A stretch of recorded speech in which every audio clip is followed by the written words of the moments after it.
Welcome to the E-Commerce Growth Show, brought to you by Segmentify. Bom, quem está falando é o Carlos, da Evolve, para mais um episódio do E-Commerce Growth Show, trazido pela Segmentify. E hoje eu estou com um camarada que é um empreendedor incrível, tem uma história, ele estava compartilhando aqui comigo, um pouquinho antes da gente começar, que é o Thiago Versosa, fundador da Original.io, que é uma boutique, uma agência focada em e-commerce no Brasil. Mas antes de ter criado a Original.io, o Thiago tem uma experiência incrível aí no e-commerce brasileiro, é uma das pessoas que fez parte da gênesis, do começo de tudo, né? Então, Thiago, eu sempre, cara, eu começo todos os meus episódios de tudo que eu faço com a mesma pergunta, que é o big picture, né? Quem que é o Thiago? Qual que é a tua jornada? E aí a gente vai para a pancadaria, fala de e-commerce, fala de fundamentos digitais também, que é a escola que você está, o MBA, né? Que vocês criaram só com gente fera do e-commerce do Brasil. Então, bem-vindo, muito obrigado pelo seu tempo. Vamos começar.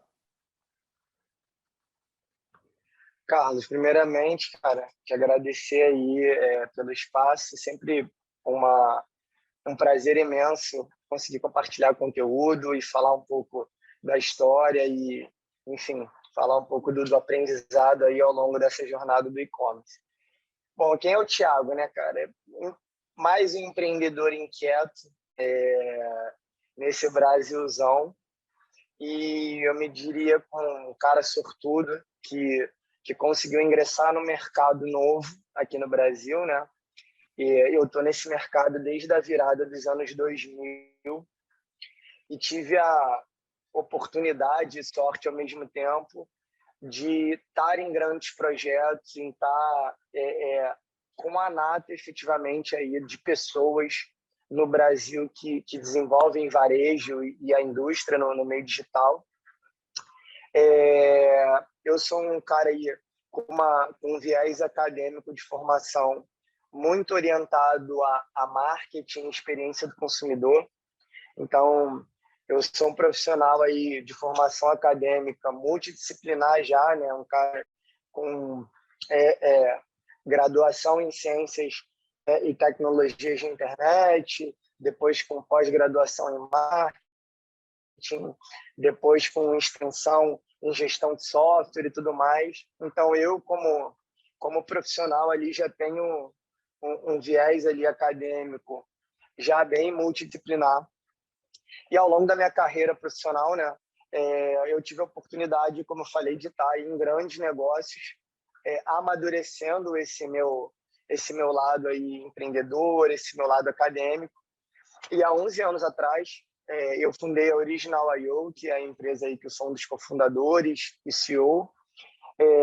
E é uma empresa que lida muito, como você falou, né, uma boutique. A gente lida muito com inovação, muito com gestão de clientes corporativos, multinacionais que têm operações em diversos países. E a gente aqui desenvolve, Carlos, ao longo desse tempo, um trabalho muito próximo do varejo, estudando estratégia do varejo e transitando essa estratégia para processos de compra e experiências de compra ali que gerem impacto no negócio, que façam diferença ali, né, na última linha do negócio. E a gente vem sendo aí muito bem sucedido nessa empreitada nos últimos 11 anos. O varejo aqui no Brasil, ele cresce cerca de 15% ao ano. Os clientes aqui da empresa são clientes que hoje em dia crescem cerca de 80% ao ano, dado todo o aprendizado, framework de excelência que a gente tem atendido os nossos clientes. Então, tem sido um momento muito bom aí como empreendedor, como colaborador de um ecossistema que cresce bastante aí mundo afora. Pô, muito, muito bom. Obrigado, Thiago. Antes da gente falar da Fundamentos Digitais, eu queria explorar mais um pouco esse negócio o negócio da Original.io, né? Então, você falou para mim que vocês são muito focados em inovação, UX, e ajudar os caras a vender mais. Resumindo, ajudar as empresas a vender mais. Como é que você vê, qual que você vê que é o grande desafio hoje do varejo? Como é que você elencaria esses desafios hoje no varejo? E eu vou te falar um negócio interessante já, numa toada aqui. Ontem, um amigo meu que faz marketplaces, Miracle, um monte de coisa, ele mora na Espanha, ele falou, cara, eu tive uma conversa com uma diretora, estamos falando de e-commerce, a menina trabalha lá na Nike, e assim, ela não sabia nada. Quando ele começou a fazer as perguntas, e ela tem um cargo de diretoria, e tudo bem, às vezes a pessoa assume um cargo de diretoria e não sabe de muita coisa, mas às vezes você fala, caramba, a pessoa não tem uma, talvez, competência técnica, eu não estou falando que a pessoa é incompetente, mas uma competência técnica para estar ali, para dar conta do recado, né, de marketplace, e isso é uma das coisas que ele me elencou ali. Como é que você vê o desafio hoje no commerce brasileiro, cara? Você que está na trincheira, acho que é legal a gente falar disso. Original.io, o que você vê? Linkando um pouco com outro negócio que eu tenho, né? Que é como você falou, que é a Fundamentos Digitais, que é uma escola. A gente está no momento no Brasil de um desafio muito grande de desenvolvimento de pessoas, né?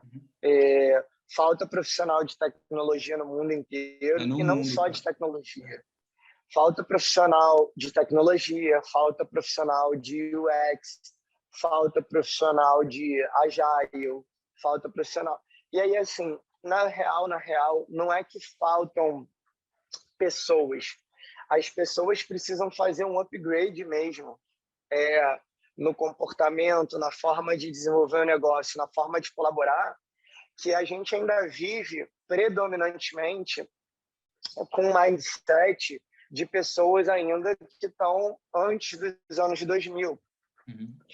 Naquele mercado de varejo ainda com pilares muito físicos, com crenças muito do mundo físico, com dificuldade de entendimento dessa nova realidade. Então, o que eu vejo hoje no Brasil? Primeiro, o Brasil é muito em competitividade tecnológica.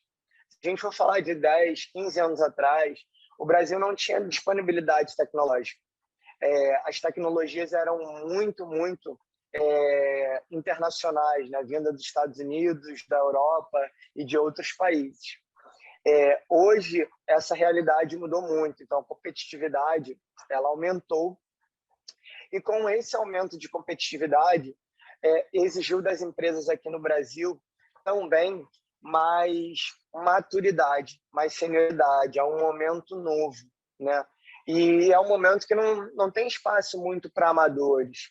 A gente está falando de uma internet 15 anos atrás, que você abria uma loja de temperos de cozinha e essa loja quase que facilmente alavancava, porque não tinha competidor, né? Era um oceano muito azul. Hoje em dia a gente está falando efetivamente de um oceano ali um pouco mais vermelho, onde tem a necessidade que o empreendedor, que o colaborador, que o líder se desenvolva mais com aspectos tecnológicos, com aspectos de transformação digital. Então, eu vejo hoje um momento aqui no Brasil com um desafio muito grande de desenvolvimento de pessoas, mais de pessoas do que necessariamente de negócio. Então, no Brasil, a gente amadureceu, como eu falei, bem as companhias, existe competitividade e empresas que compõem aí o ecossistema de varejo, sendo que, mesmo com o aumento da competitividade, agora faltam pessoas para apoiar, para entrar junto com esses empreendedores, a amadurecer esses negócios, né? Então, hoje eu vejo aí um desafio, uma oportunidade muito grande e um terreno muito fértil, principalmente para lideranças, né, Carlos? Porque, de novo, né, você imagina que a gente tinha, sei lá, 10 anos atrás, 3 grandes negócios, sei lá, de varejo de comércio eletrônico no segmento de cosméticos no Brasil. Hoje a gente tem dezenas e talvez centenas de competidores relevantes. Isso faz com que o mercado, os profissionais também atuem de uma maneira diferente do que era lá atrás. Então, agora é um trabalho muito de desenvolvimento humano mesmo, é como eu vejo. Cara, o que você falou para mim é tipo assim, vou fazer uma... foi a primeira vez que eu pensei nisso, mas assim, a gente tá num... É como se fosse o Blade Runner, a gente está em 2050, né?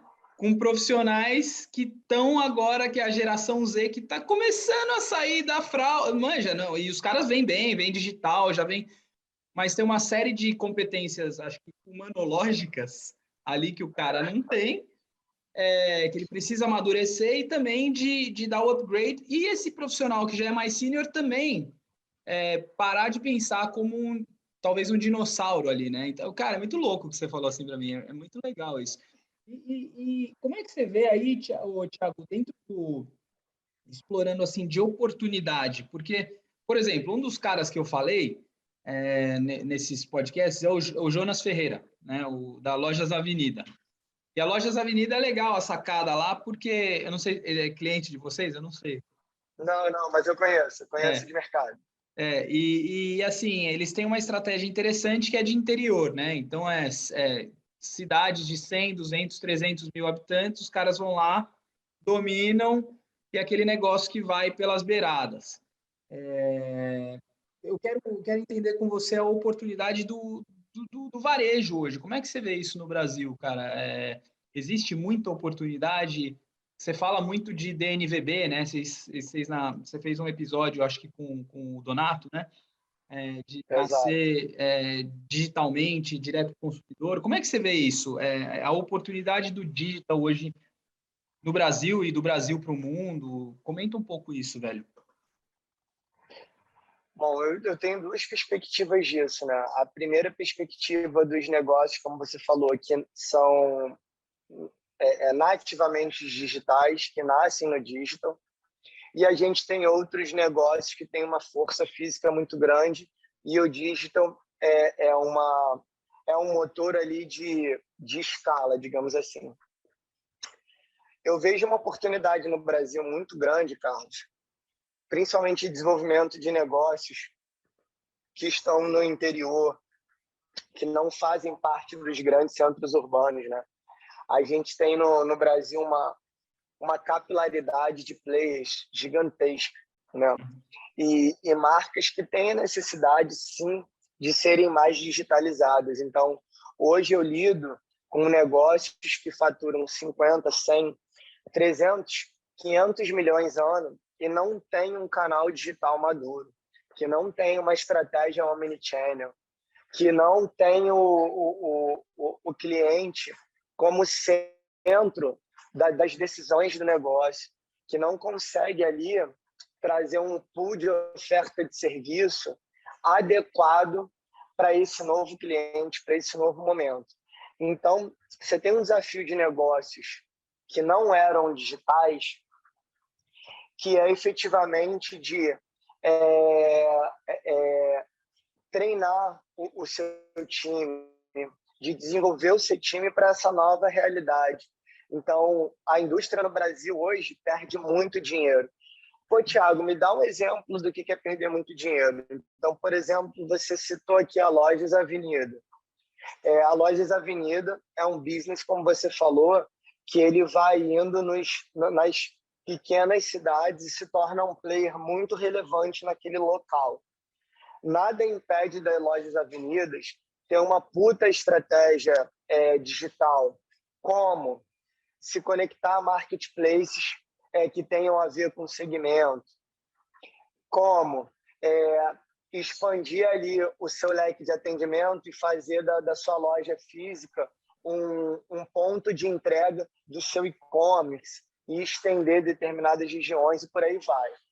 E, por outro lado, eu vejo um desafio dos negócios nativamente digitais que, na minha visão, está muito conectado com o modelo de negócio, que é algo que a gente defende bastante na experiência de compra. O que acontece, Carlos? Os negócios hoje nativamente digitais, eles têm uma dependência de boas estratégias. Então, pô, Thiago, me dá um exemplo do que seria uma boa estratégia para um player nativamente digital. Sei lá, então, por exemplo, a gente vive na era dos influencers. Então, por que não para uma marca talvez até mais de vanguarda ou mais tradicional, por que não se associar a um influencer? Por que não se associar a uma marca que traz um tom mais jovem? Então, a gente tem, por exemplo, no mercado de influencers aqui no Brasil, marcas que foram adquiridas por grandes grupos por 100, 200 milhões de reais. Por quê? Porque elas nasceram no digital, porque elas promovem um engajamento com o público completamente absurdo, né? Então, a gente tem o caso da Nath Voz, a gente tem o caso da Bruna Bastos, a gente tem vários casos no Brasil de influenciadores que conseguiram romper a barreira do 1 milhão em um mês. Então, é produto bom, com audiência e engajamento, e automaticamente a venda vem. Uhum. Então, o que eu interpreto desses dois mundos são, né? Primeiro, a necessidade de um mundo offline, de marcas que têm tradição no offline, no mundo físico, a necessidade dessas marcas se rejuvenescerem, dessas marcas entenderem que o digital não tem mais volta, né? Passamos por uma pandemia, não tem talvez nada mais forte para a realidade de hoje do mundo do que uma pandemia para acordar as marcas. Por outro lado, eu vejo as DNVBs com um brilho nos olhos muito grande e que também precisam de um apoio logístico, operacional e de negócio para que esses negócios não só nasçam de uma maneira saudável, mas como eles perpetuem. Tem marcas hoje de influencers, marcas hoje que nascem no digital, mas que a tese, o modelo de negócio não para de pé. E aí, obviamente, são marcas ali que também têm o seu desafio para desenvolvimento de canal, né? Então, o que eu vejo hoje é, no físico, um trabalho extremamente voltado a pessoas, e quem nasce exclusivamente no digital, um desafio muito focado em estratégia e modelo de negócio. Cara, eu vou pegar seu brain aí, seu cérebro dessa parte do DNVB, porque o meu pai, ele tem uma camisaria em São Paulo até conhecida, chama Fascínios, né? E ele tá 30 anos na mídia e tal. E aí, a questão que eu tenho para você é, se uma marca vai nascer, acho que a Arezzo adquiriu algumas marcas, eu ouvi falar, tô um pouco distante, né? Mas eu lembro que tinha uma influenciadora que a menina, assim, acho que foi o Alfredo que postou, não lembro. Cara, a menina vendeu, tipo, por alguns milhões a marca dela. E ela, eu nem sei se ela tinha fábrica, nem nada. Era ela, né? E, cara, claro, produto bom e tal. O desafio é o quê? É o supply chain aí? Como é que você vê, né? Uma marca que vai nascer digitalmente. Por exemplo, a marca do Donato lá, né? O cara é a Bulabu, eu não lembro. Donato, perdão, eu não lembro o nome da marca. É uma coisa assim. Eu também não lembro o nome da marca. Mas o Donato tem uma marca digital. E o que você diria que, como estratégia, o cara tem que amarrar bem ali? Né? A relação com o influenciador. Porque é uma empresa... É assim, o que eu vejo, cara, é assim... Você está pegando uma empresa de mídia e acelerando ela com um potencial de roupas ali para vender, né? Colocando roupas numa pessoa que tem um poder midiático grande, né? Midiático de influência, né? O cara vai falar, olha, compra isso, que ele, é uma sinergia. Mas não é só isso, tem umas coisas ali que você tem que amarrar muito bem. Então, você tem que ter a roupa para vender, você tem que ter a relação com o influenciador. Como é que você vê isso? Você pode compartilhar o que você viu de legal e que talvez de erros no mercado também? Bacana. O que eu vi de legal, né?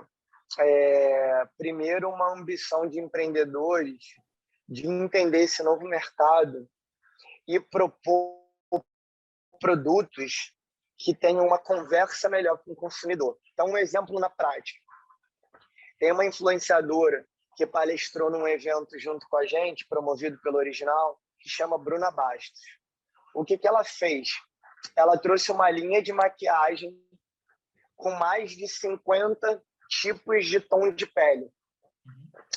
Você imagina o sucesso desse tipo de abordagem para um país multicultural com uma diversidade gigante de etnia. O Brasil não tem, Então, o Brasil não tem cor, velho, é foda. o Brasil não tem cor. Então, assim, você tem noção do que essa menina estourou de vender? E aí, quais são os cuidados que eu acredito para marcas que são nativamente digitais, que são os cuidados? O primeiro, logística. Se você está se propondo a ter um negócio digital, você tem que ter credibilidade, você tem que ter conveniência. E para você ter isso, você precisa entregar o quanto você promete. O que acontece? Existem muitos negócios que são abertos, o produto é bom, a marca é bacana, a marca atende bem, mas a marca não tem uma qualidade logística aderente à realidade do Brasil. Então, ela acaba competindo numa entrega de maquiagem. Você imagina que você tem uma marca nova no mercado e você tem uma Boticário, uma Avon e uma empresa ali já multinacional que vendem a mesma linha de produto. Então, você está concorrendo com uma grande e você tem que ali ter outros assets, outros valores no negócio que gerem que enalteçam essa percepção de valor. Então, o tempo da entrega, a qualidade da embalagem, o trâmite de aprovação do pagamento do teu cliente. E acaba que no Brasil, às vezes, os negócios que nascem digitais, eles nascem com uma cultura de engajamento muito forte, mas não nascem com uma cultura também de operação muito forte. Porque uma coisa é você engajar, ter audiência e ter a venda. Outra coisa é você operacionalizar aquela venda de uma maneira saudável. Então, o que eu diria ali para esses negócios que nascem como DNVB? Eu diria para esses negócios que eles precisam estar muito atentos ao beabá do varejo. O que é o beabá do varejo? A gente fala muito isso no Fundamentos. É comprar e vender bem produtos, é saber fazer uma boa conta de margem, é conseguir ter uma operação logística saudável, é ter uma inteligência tributária que faça sentido com o negócio. O Brasil muda muito toda a parte de incentivo fiscal, tributos. Então, você tem que saber, exemplo, se eu viro hoje e abro um varejo de bebidas no Brasil, bebidas importadas, talvez seja melhor eu estar ali com o meu centro de distribuição em Vitória, no Espírito Santo. Se eu vendo perfumaria e cosméticos, talvez faça mais sentido eu estar no Tocantins, que eu tenho incentivo fiscal. Se eu vendo, sei lá, determinado outra linha de produtos, eu tenho que estar no sul do país. Então, esse entendimento operacional do varejo mesmo, antes de você ser uma DNVB, antes de pensar em ser cool e tudo mais, eu acho que tem que ser uma preocupação desse novo mercado. Por que digo isso, Carlos? Porque as DNVBs, às vezes, nascem com uma cabeça muito tecnológica, muito do que tem de melhor no momento, e acaba sendo, às vezes, expectativas e estratégias de um foguete para ir daqui até ali. E muitas vezes você não precisa de foguete, muitas vezes você precisa fazer o básico bem feito.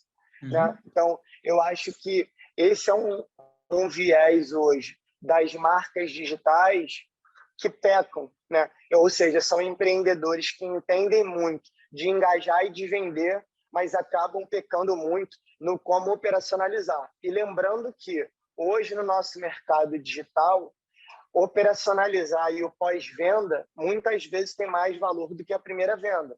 Então, você tem um negócio, eu estou bombando, meu Instagram tem muita gente, eu vou lá e faço um volume de vendas absurdo no ano 1 da minha marca. Então, no ano 1 da minha marca, eu porrei e vendi 10 milhões de reais. Tá, tudo bem, mas você vai ter uma retenção desses clientes, o teu cliente vai comprar todo ano, a tua operação para trás desses 10 milhões foram saudáveis para o seu negócio, você teve um bom retorno ali, um cliente satisfeito com a entrega, um cliente satisfeito com outro N aspectos ali do negócio. Então, eu entendo que a DNVB, o cuidado dela é muito com o beabá do varejo, muito mais do que qualquer outra coisa, né? Bom, eu vi que você gosta desse tema. Legal, eu adorei. É, Thiago, vamos falar da Fundamentos Digitais e por que que vocês Bora. criaram isso, cara? Acho que você também curte esse tema, que eu vejo que você fala com paixão lá no LinkedIn. Cara, então, a Fundamentos, cara, foi bem legal, né? Eu comecei ao longo do tempo, né, da minha trajetória, Carlos, a gente fala muito de número, né? A gente que nasceu no mercado digital, a gente é mais habituado a falar de número do que talvez gerações anteriores que tinham ali muito as mídias unilateral como principal meio de comunicação, né? Então, TV, rádio e tudo mais. O que eu vejo hoje, dentro disso, o que a gente passou a ver, é que o varejo, principalmente aqui no Brasil e América Latina, amadureceu muito, mas ainda muito desconectado de boas práticas, desconectado da atenção com o número, porque a gente é municiado de muita informação. A gente percebeu um varejo com uma dificuldade muito grande de por onde eu começo, onde eu tenho que investir. Estamos falando, por exemplo, o que acontece, né? Eu sempre dou esse exemplo. Imagina que há 20 anos atrás, há 15 anos atrás, você imagina que aqui no Brasil se tinha uma ou duas soluções de plataformas de comércio eletrônico. Ou seja, para eu vender na internet há 20 anos atrás, a gente precisava desenvolver o sistema de vendas. Não existiam produtos, né, que fornecessem isso. Hoje em dia, a realidade é outra. Hoje em dia, a gente tem dezenas de soluções que oferecem esse tipo de tecnologia. O ecossistema todo cresceu. Existe uma porrada de antifraude, uma porrada de meio de pagamento. Todo o ecossistema existe um pool de solução muito farto. O que se tornou difícil em contraponto? Se tornou difícil escolher. Então, o que eu escolho? Eu escolho a plataforma A ou a plataforma B. Eu escolho essa solução ou aquela outra. Eu escolho o fornecedor 1 ou fornecedor 2. Então, o que se tornou complexo? O varejista hoje ele tem uma carteira só, e aí ele precisa pulverizar esse investimento, só que muitas vezes ele não sabe por onde começar. O que dá mais impacto, o que gera mais impacto para o negócio dele. E aí, pegando esse link, o que a gente percebeu? A gente percebeu um mercado no Brasil que prepara muito bem analistas, que prepara muito bem ali um primeiro time de decisão de negócio, mas o Brasil ainda carece muito de executivos de alta performance que efetivamente lidam com problemas complexos. Pô, Thiago, me dá um exemplo do que é um problema complexo. Putz, imagina um executivo que chega numa Ambev, o executivo que chega numa Coca-Cola Company, o executivo que chega numa grande empresa, precisa desenvolver os canais digitais da empresa, mas tem um cenário extremamente complexo de avaliação. E aí foi que veio a Fundamentos, a gente falou, bom, como que a gente constrói um MBA onde a gente vai trazer uma perspectiva de desenvolvimento de negócio a partir do ponto de vista do usuário. Então, a Fundamentos foi fundada por 4 designers de formação, 4 empreendedores do segmento de tecnologia que desenvolveram muito na prática e que tem um track record gigantesco. E a gente pensou como é que a gente unifica esses aprendizados e consegue construir uma jornada de conhecimento diferente. O que é uma jornada de conhecimento diferente, cara? Hoje, um negócio ele é desenvolvido pelo âmbito administrativo financeiro. Então, eu pego um plano econômico e falo assim, bom, eu vou vender roupa pela internet. Eu vou lá, planilho a minha loja de roupa, vejo quanto eu vou comprar de estoque e etc, etc, etc. Aí eu vou chegando no final e falo, tá, mas para quem eu vou vender esse negócio? A Fundamentos, ela traz uma cultura oposta. É uma cultura que o cliente está no centro, é o cliente que manda, é a informação que manda. Então, a gente faz um de trás para frente, do tipo, quero abrir uma empresa de moda. Ok. quem é a audiência que a gente quer vender? O público que a gente quer vender é o certo? A gente vai conseguir vender? O público qual é a geração desse público? Qual é a região que a gente está vendendo? Como é que a gente vai desenvolver esse negócio?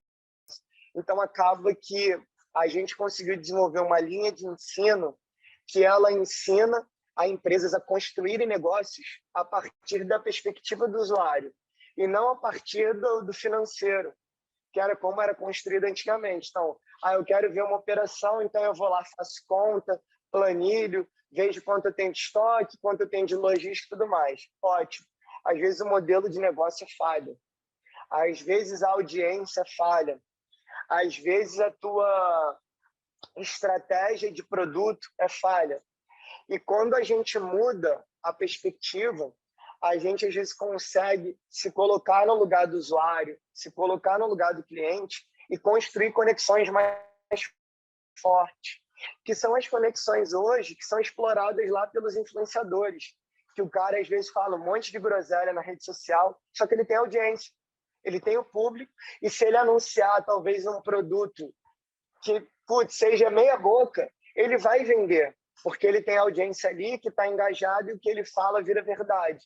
Então, quando a gente muda essa perspectiva e passa a entender essa nova realidade, a gente começa a criar conexões que alavancam o negócio mais rápido. É o que a gente tem ensinado hoje na Fundamentos e, cara, tem tido um sucesso muito legal. Alunos já nas primeiras turmas promovidos, que mudaram de emprego, que conseguiram aplicar, alunos empreendedores que são donos de negócio, que conseguiram aplicar os conhecimentos dentro dos seus negócios e já estão começando a obter alguns até resultados bem relevantes dentro das suas realidades, sabe? Não, é incrível. E o que você vê aí do perfil dos seus alunos? Você pode comentar o que eles vêm fazendo? Vocês começaram em dezembro, não foi isso agora? Ou um pouquinho antes? Foi. A gente começou talvez em setembro, agosto do ano passado. E o que a gente tem tido, né? Uma turma muito diversa, uma turma formada por empreendedores, donos de negócio, uma turma formada por executivos de alto escalão, como C-Level, diretores, etc. E a gente também teve nessas turmas a busca de lideranças ali que já começam a ter aqueles primeiros estágios de liderança, de desenvolvimento de negócio. Então, coordenadores de e-commerce, gerentes de e-commerce e tudo mais. O que a gente tem notado, para nossa surpresa, Carlos, é uma surpresa dos alunos, uma surpresa com o tipo de abordagem da nossa pauta, uma surpresa com a forma como a gente provoca. Pensa o seguinte, a gente montou uma jornada extremamente prática. É uma jornada onde a gente provoca esse aluno a fomentar a cabeça com perspectivas diferentes. Então, um exemplo que a gente sempre dá, né? A ideia do aluno é pôr ele para pensar e que, às vezes, ele aplicou uma determinada iniciativa numa empresa que não funciona para a empresa do lado. Às vezes, ele teve uma determinada ideia no hoje que passa a não funcionar no amanhã. Então, o que a gente tem trazido demais na Fundamentos é como o aluno exercita o cenário. Porque pensa que o cenário de hoje, ele muda amanhã, ele muda depois de amanhã e assim por diante. Então, o que a gente provoca aos nossos alunos é que eles fomentem o exercício. Esse exercício muda tudo. Então, um exemplo muito legal. A gente teve um aluno que trouxe um negócio no momento em que ele estava levantando o negócio. O momento em que ele estava levantando, ele tinha uma série de desafios no V0 que mudou completamente no V1. Antes dele estar na Fundamentos, ele tinha uma perspectiva muito contínua. Não, eu vou começar isso aqui, depois continuo. Não, eram momentos extremamente distintos. Os ativos que ele tinha em cada momento estava muito... ele estava com uma miopia muito grande, entendendo que era sempre contínuo. E aí, com essa abordagem diferente, com uma perspectiva diferente, a gente acaba estimulando muito o raciocínio lógico, estimulando muito a estratégia, estimulando muito o desenho de cenários, porque às vezes a gente precisa fazer 1, 2, 10 cenários diferentes para conseguir chegar ali talvez em perspectivas interessantes. Então, tem sido assim que a gente tem desenrolado ali a nossa turma e provocado e funcionado muito bem. Cara, fascinante. Eu vou fazer a minha última pergunta. Depois a gente vai para o offline. Eu quero te convidar para uns painéis também, se você topar, que a gente tem isso. Claro. Mas assim, qual que é para você então, que é super legal que você está falando da educação, não como oportunidade financeira, porque acho que isso tem, mas qual que é o papel da educação? Qual que é eu acredito que educação é algo que a gente precise sempre. Aquele negócio de né, educação contínua, lifelong learning, blá, blá, blá. Beleza. Mas como é que você vê o papel da educação hoje no digital commerce no Brasil? O Mariano gosta de falar, eles têm o Tetris, que eles estão investindo, né? Acho que mais numa base. Tem iniciativa do Wacom, são muitas. São diversas. Então, mas eu queria te ouvir, assim, como é que você vê o papel da educação, né, aí para o Brasilzão e o Brasil para o mundo? Que o Mariano fala uma coisa legal, a América Latina é um centro de provedor de serviços para o mundo, né? Eu acho super, super bonita essa visão e real, cara. Como é que você vê isso aí para adiante? Cara, eu consigo ver um Brasil muito próspero. Quem está afim de estudar e se desenvolver, a gente vive hoje dentro de um cenário de uma moeda desvalorizada frente ao mundo, o que faz com que justamente a gente vire foco e polo de contratação, né, desse tipo de serviço. A gente vive num país extremamente criativo, ainda com uma cultura de escassez muito grande, ou seja, todo mundo precisa ralar muito para conseguir alguma coisa legal. E eu acho que a gente pode usar no Brasil essa força, né? Talvez um pouco dessa síndrome do impostor ali, síndrome do vira-lata, mas para tornar isso numa energia oposta de avidez por conhecimento, né? De busca por querer mais. E o que eu consigo ver hoje é realmente o Brasil se tornando um grande provedor do mundo. Por quê? A gente tem alguns ativos que o mundo não tem. Então, a criatividade, a flexibilidade do brasileiro, eu acho que a capacidade de aprendizado. Hoje eu lido com muitas culturas e existem muitos povos e muitas culturas com uma imaturidade digital ainda muito grande. Eu vejo uma oportunidade da gente estar na frente, ensinando para outros países. Vamos combinar que o Brasil, da América Latina, é o país mais maduro no digital. Tem países com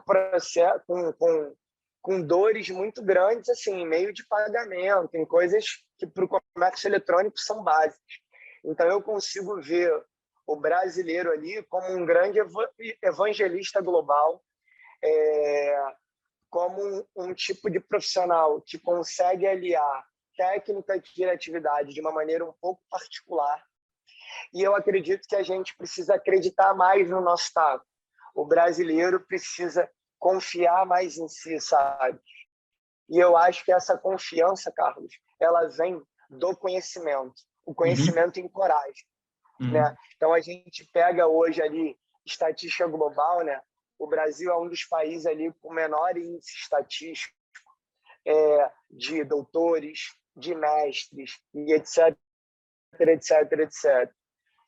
Por outro lado, a gente tem uma escola da vida de brasileiros e um perfil de povo que consegue também ter ali um gancho de resiliência, um gancho de superação diferenciado. Eu acho que a gente pode usar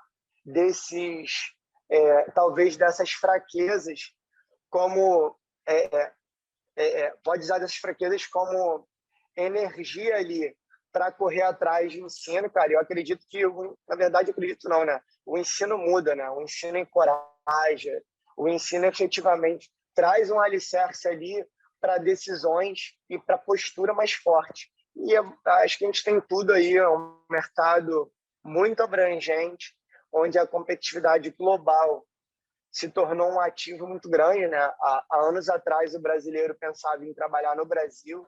Com toda essa questão de pandemia hoje, o brasileiro já começa a ser concorrido frente a remunerações em dólar, em euro e tudo mais. Então, eu vejo com muitos bons olhos essa oportunidade que a gente tem. E aí, obviamente, é fazer o dever de casa, cada um buscar ali o seu próprio desenvolvimento, mas a oportunidade realmente é extremamente ampla. Tá aí, Thiago Versosa. Thiago, foi um prazer inenarrável, como dizem, foi incrível. Muito obrigado. Eu que agradeço, cara. O que o Carlos Monteiro, o que envolve precisar aí do Thiago, da Original e da Fundamentos como colaboração, como estímulo aí e construção de conteúdo, pode contar com a gente. Prazer é todo nosso, Carlos. Vamos embora. Vou parar aqui de gravar. Pô, obrigado, Thiago.